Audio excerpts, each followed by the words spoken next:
The sun is shining, the birds are chirping, the bacon is sizzling. Welcome to the Daily Swole.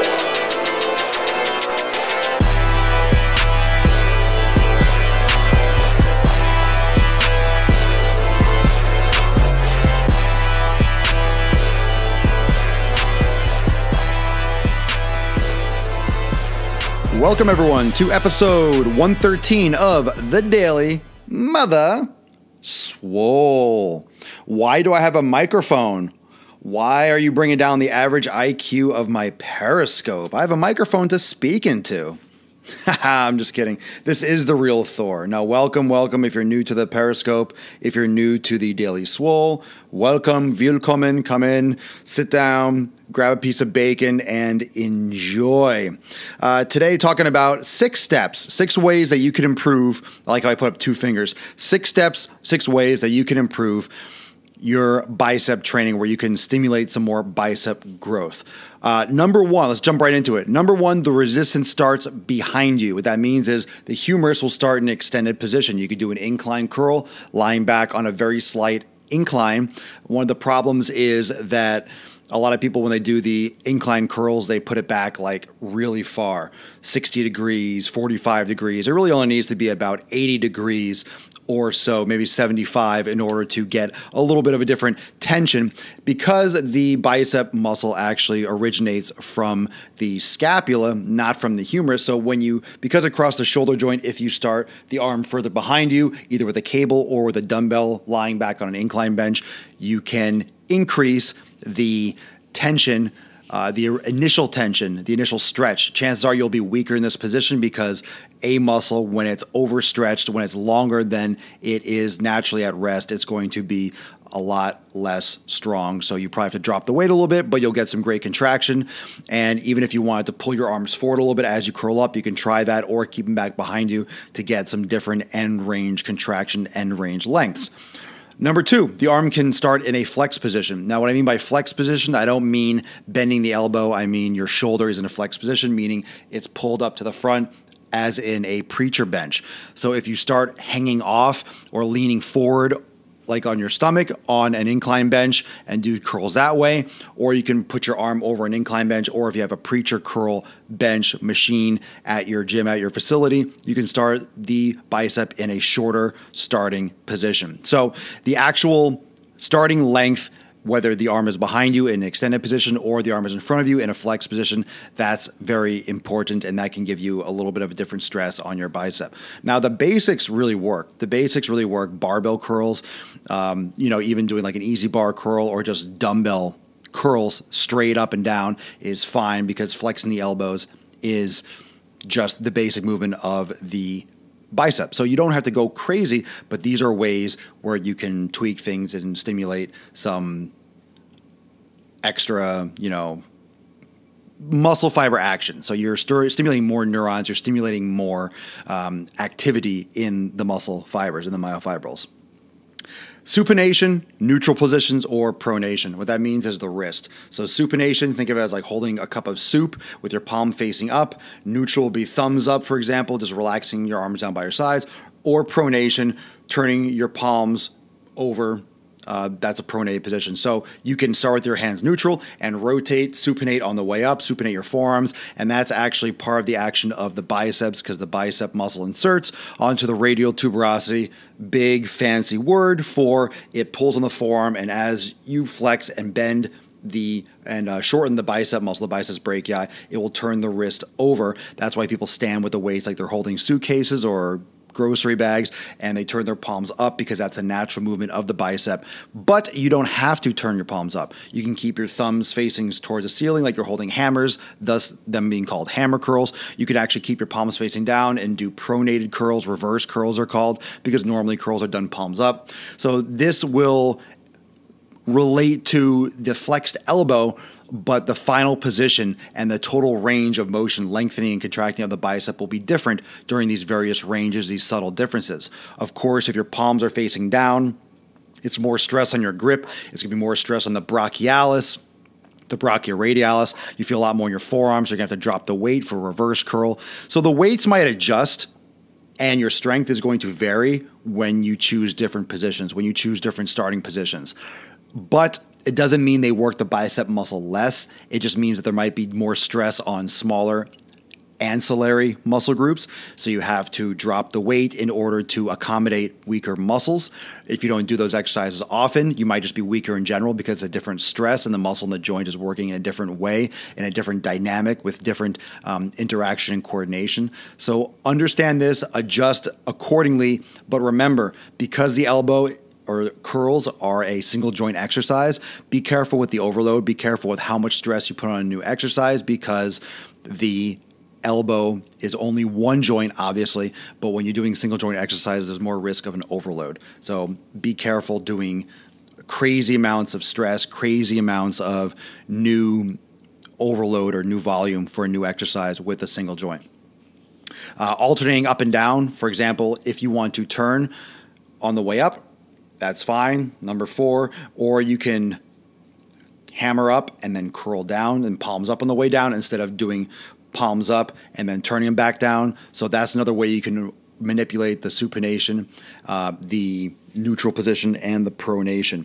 You don't have to pick one and do it the whole time. You could alternate and you can mix up and reverse the method in which you rotate your forearm during the curl.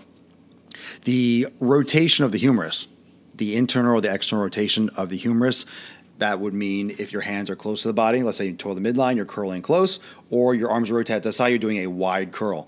So the internal and external position of your humerus is going to make a difference because, like I said, as a shoulder joint is rotated inward and as a shoulder joint is rotated outward, externally rotated, further away from the midline, because the muscle crosses the shoulder joint, it's going to be in a different initial starting position.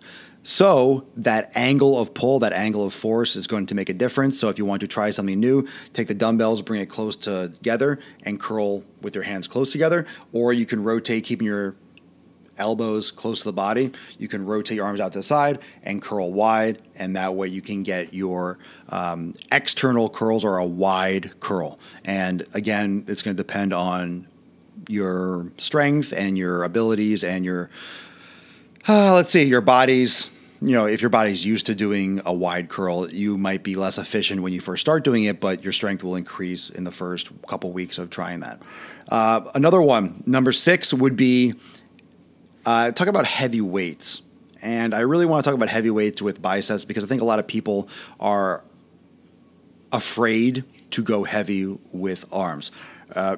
But appropriately. So this is more for advanced people that are more advanced, people that are more, I'll hold that question, people that are more advanced with bicep training and with weight training to do things like negatives.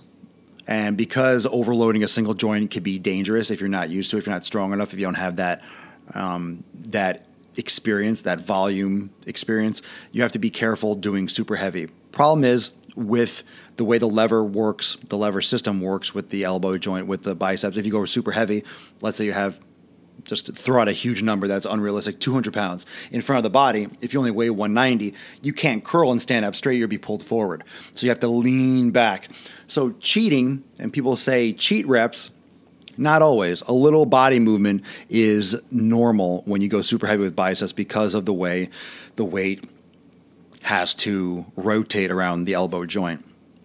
Swinging is a whole other story, but a slight lean can still overload the biceps appropriately and functionally for how the body would normally lift something with the biceps were it to be something besides weight, were it to be a realistic object, whether it's a door, whether it's like, lifting a suitcase off the ground. That being said, muscle is muscle. You have a mix between fast and slow twitch fibers in the biceps. You need to go heavy. You need to be playing around with those 4, 5, 6 rep ranges. But this is only for more advanced people. If you're just starting off working out, I wouldn't even bother doing individual isolated bicep exercises because you don't need to overload a small muscle like the biceps by itself.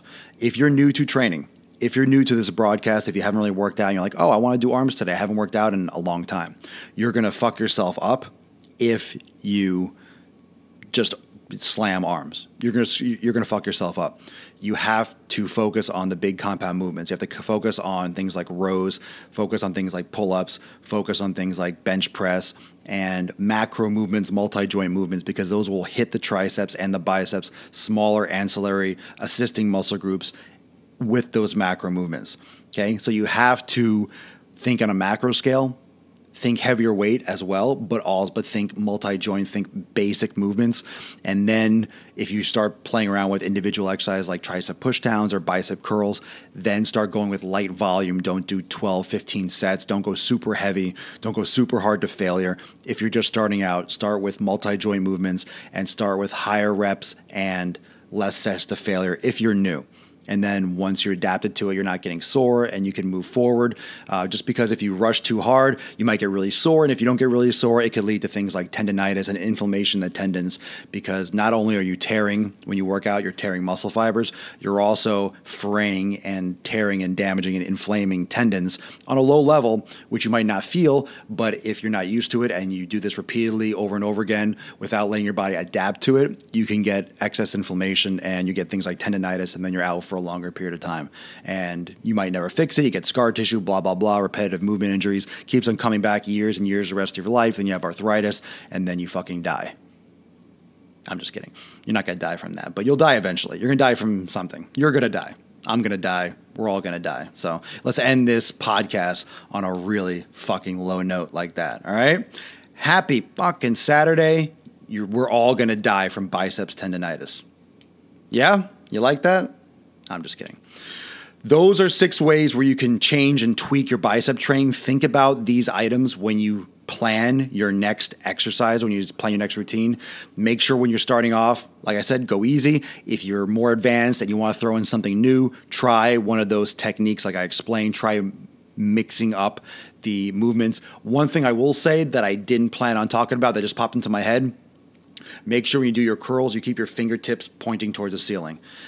When you curl, don't flick your wrist, don't turn your wrist over. A lot of people do this whole thing where they curl their forearms. That's a great way to overwork, in a bad way. Great way to overwork your forearm flexors, where you can start pulling too hard and it'll start rubbing too much on the medial epicondyle of the forearm, and you can get, that easily you can get bicep tendonitis, medial epicondylitis, or lateral epicondylitis. So you can definitely get inflammation, and those things fucking hurt. Those things freaking hurt. When you grip anything, it might hurt when you type, when you drive, when you answer your cell phone. So you definitely don't want to cause inflammation in your forearms and your elbows. Okay? Thank you so much for joining me for episode 113 of The Daily Mother Swole. You can catch this later on YouTube. You can also listen to the SoundCloud podcast on SoundCloud, iTunes, and Stitcher. Live every day on Busker and Periscope.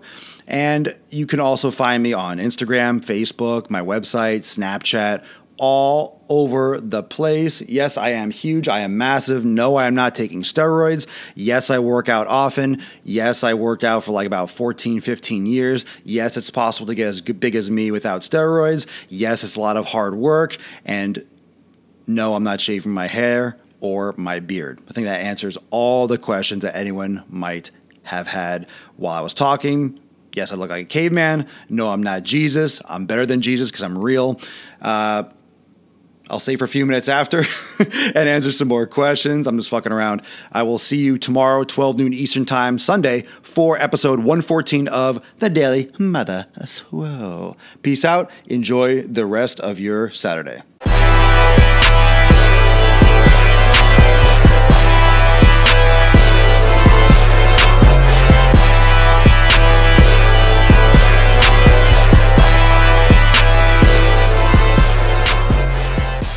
Another.